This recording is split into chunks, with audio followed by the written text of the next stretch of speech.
दोस्तों नमस्कार, स्वागत है आप सभी का। एक बार फिर से आई चलते हैं राजस्थान की ताजा खबरों की ओर। लेकिन उससे पहले अगर आपने अभी तक इस चैनल को सब्सक्राइब नहीं किया तो कर ले, जिससे कि आपको राजस्थान की ताजा खबर रोजाना मिलती रहे। पहली बड़ी खबर, राजस्थान में 48,000 पदों पर होगी शिक्षकों की भर्ती। राजस्थान के लाखों अभ्यर्थियों का इंतजार खत्म हो गया है। कर्मचारी चयन बोर्ड ने शिक्षक भर्ती परीक्षा की विज्ञप्ति जारी कर दी है। इसके तहत प्रदेश में अब 48,000 पदों पर शिक्षकों की भर्ती की जाएगी। इसके लिए 21 दिसंबर से आवेदन की प्रक्रिया शुरू होगी। 19 जनवरी तक यह प्रक्रिया चलेगी। अगली खबर, कांग्रेस के अध्यक्ष मल्लिकार्जुन खड़गे की अगुवाई में बदल रही कांग्रेस हिमाचल की जीत के साथ आगे की तैयारियां शुरू। कांग्रेस अध्यक्ष मल्लिकार्जुन खड़गे कांग्रेस को बदलने की कोशिश कर रहे। हिमाचल प्रदेश विधानसभा चुनाव में जीत के साथ उन्होंने अगले साल होने वाले चुनावों की तैयारियां शुरू कर दी है। पार्टी अध्यक्ष मल्लिकार्जुन खड़गे कांग्रेस को बदलने की कोशिश कर रहे। वह संगठन में नए लोगों की जिम्मेदारी सौंप रहे हैं। राजस्थान, मध्य प्रदेश और छत्तीसगढ़ के नए प्रभारी इसका उदाहरण है। अगली खबर, जयपुर में गहलोत खेमे के विधायकों की बगावत पर बोले केसी वेणुगोपाल, कहा किसी को नहीं दी गई क्लीन चिट। कांग्रेस महासचिव केसी वेणुगोपाल ने स्पष्ट किया कि राजस्थान के 3 पार्टी नेताओं को अनुशासनहीनता के मामले में क्लीन चिट नहीं दी गई और यह मामला अभी भी अनुशासन समिति के समक्ष विचाराधीन है। यहाँ पर जयपुर हवाई अड्डे पर पत्रकारों से बातचीत में वेणुगोपाल ने इस मामले में 2 मंत्रियों समेत 3 नेताओं को क्लीन चिट दिए जाने की खबरों पर कहा कि ऐसी खबर गलत है। कोटा में 3 छात्रों के सुसाइड से मचा हड़कंप। एनएचआरसी ने राजस्थान सरकार को थमाया नोटिस। राजस्थान के कोटा में 3 छात्रों के संदिग्ध परिस्थिति में सुसाइड करने के मामले को राष्ट्रीय मानवाधिकार आयोग ने गंभीरता से लिया है। आयोग ने इस संबंध में राजस्थान सरकार, केंद्रीय उच्च शिक्षा सचिव और राष्ट्रीय चिकित्सा आयोग के अध्यक्ष को नोटिस भेजकर जवाब मांगा। आयोग ने यह कार्रवाई मीडिया में प्रकाशित खबरों पर स्वतः संज्ञान लेकर किया। आयोग ने इस संबंध में जारी बयान में कहा कि अब निजी कोचिंग संस्थानों के नियमन की आवश्यकता महसूस हो रही है। इसमें देरी करना उचित नहीं है। अगली को 2023 में जनता गहलोत सरकार को विदा कर देगी। किसानों से कर्ज माफी के नाम पर और युवाओं को रोजगार न देकर वादा खिलाफी की गई। सतीश पूनिया का बड़ा आरोप। कैला देवी में माता की पूजा अर्चना के साथ शुरू हुई भाजपा की जनाक्रोश रैली 25 किलोमीटर दूर करौली मदन मोहन जी मंदिर में जाकर संपन्न हुई। भाजपा के सतीश पूनिया ने कहा कि प्रदेश की सरकार निरंकुश होकर काम कर रही, जिससे जनता त्रस्त है। आगामी विधानसभा चुनाव 2023 में जनता इस जनविरोधी गहलोत सरकार को विदा कर देगी, जिसने किसानों से कर्ज माफी के नाम पर और युवाओं से पेपर लीक, लंबित भर्तियां, बेरोजगारी भत्ता इत्यादि को लेकर वादा खिलाफी की है।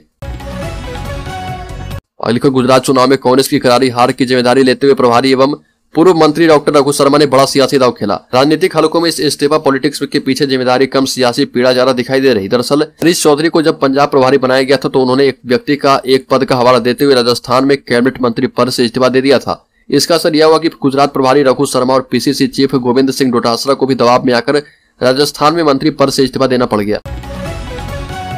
अगली खबर, कोटा में मीटर लगाने का विरोध हुआ शुरू। कोटा के विज्ञान नगर इलाके में निजी बिजली कंपनी केईडीएल के विरोध में रात को लोग सड़क पर उतर आए। लोगों ने अमन कॉलोनी के अंदर रोड जाम कर दिया। हालांकि बाद में मौके पर पहुंची पुलिस ने समझाकर लोगों को शांत करवाया। स्थानीय लोगों ने बताया कि निजी बिजली कंपनी केईडीएल द्वारा मीटर लगाने और केबल बिछाने का काम किया जा रहा। स्थानीय निवासी तारिक खान ने बताया कि सुबह निजी बिजली कंपनी के लोग इस इलाके में स्मार्ट मीटर लगाने के लिए आए थे। साथ ही यहाँ पर केबल बिछाने का काम भी चल रहा। लोगों ने स्मार्ट मीटर नहीं लगाने की बात कहते हुए कर्मचारियों का विरोध किया। लोगों का कहना है कि स्मार्ट मीटर काफी तेज यूनिट चलती है, जिसके चलते बिल काफी ज्यादा आता है। अगली बार, बीजेपी प्रदेशाध्यक्ष सतीश पूनिया ने करौली में जनाक्रोश पैदल मार्च करते हुए सड़कों की बदहाल हालत दिखाकर राहुल गांधी से 10वां सवाल पूछा है।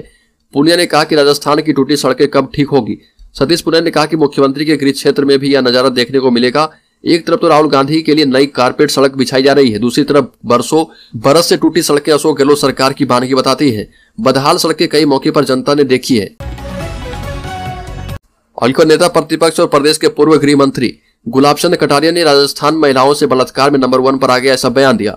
मुख्यमंत्री गहलोत कहते हैं कि बलात्कार के अधिकतर मामले झूठे होते हैं। इसके बावजूद भी इस साल नाबालिग बच्चियों के बलात्कार के 13,500 मुकदमे दर्ज हुए। पिछले 3 साल में बलात्कार के मामलों में राजस्थान में 36% की प्रति वर्ष बढ़ोतरी दर्ज की गई।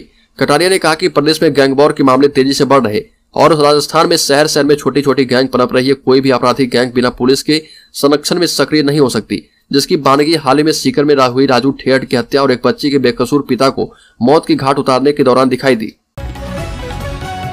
आरबीआई के पूर्व गवर्नर रघुराम राजन ने राजस्थान में मिडिल क्लास के हित के लिए नीतियां बनाने की वकालत की। भारत जोड़ो यात्रा में राजन ने भी हिस्सा लिया। राहुल गांधी ने मौजूदा और भावी आर्थिक मुद्दों पर रघुराम राजन से यात्रा के बीच एक खेत में बने मकान की छत पर इंटरव्यू किया। राहुल गांधी ने राजन से कहा कि आज की दुनिया में सब जगह नफरत फैली है। आरबीआई के पूर्व गवर्नर ने राजस्थान में कहा कि यूक्रेन से लेकर कई जगह देख लीजिए तो भारत इसमें दुनिया को दिशा दे सकता है। भारत बड़ी भूमिका निभा सकता है। इस पर राजन ने कहा कि लोकतंत्र हमारी ताकत है, बहुत से देश हमारी तरफ देख रहे हैं। अगली खबर, भाजपा नेता गुलाब चंद कटारिया ने राजस्थान की कांग्रेस सरकार पर निशाना साधा।